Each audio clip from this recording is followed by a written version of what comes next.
धर्मचंद ने आज तक धर्म के नाम पर धेला नहीं खर्चा। दान देना तो दूर की बात, किसी गरीब की खाने पीने में भी मदद नहीं करता था।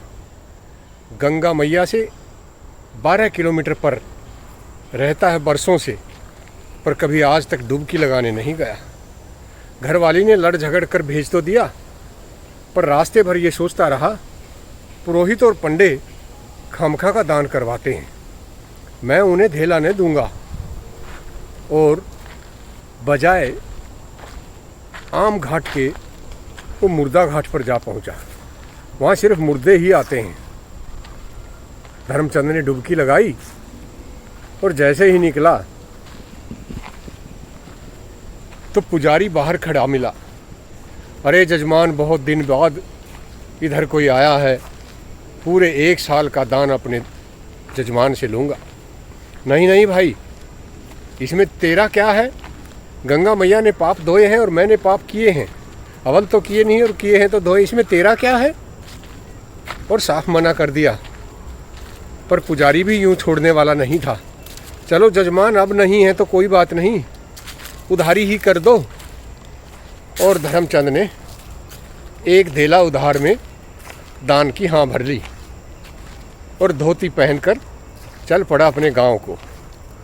घर पहुंचे हुए घंटा भी नहीं हुआ था कि इतनी देर में पुजारी घर ही पहुंच गए। जाकर बाहर से आवाज़ लगाई तो श्रीमती जी बाहर आई। क्या बात है भाई?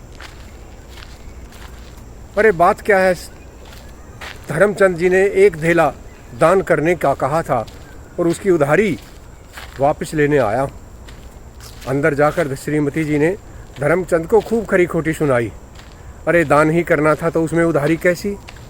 चलो उसको धेला देकर आओ। नहीं नहीं, ये पुजारी और पंडित तो ऐसे ही होते हैं, कह दो मैं बीमार हूँ। श्रीमती जी ने बाहर जाकर पुजारी से कहा वो तो बीमार हैं। कहने लगे हाय राम, मेरे जजमान बीमार हैं और मैं बिना ही मिले उनसे चला जाऊं? ये तो मेरी आत्मा नहीं मानेगी। मैं तो मिलकर ही जाऊंगा। और वहीं इंतज़ार करने लगा। श्रीमती जी ने अंदर जाकर बताया तो आधे घंटे बाद धर्मचंद ने संदेश भिजवाया कि जाकर कह दो धर्मचंद तो स्वर्ग सिधार गया। जैसे ही श्रीमती जी ने जाकर कहा तो पुजारी दहाड़े मार कर रोने लगा। सारा गांव इकट्ठा कर लिया, मेरे जजमान स्वर्गवासी हो गए। सब आ गए। उधर धर्मचंद सांस रोके चारपाई पर पड़ा था। नीचे उतार कर अर्थी तैयार कर दी।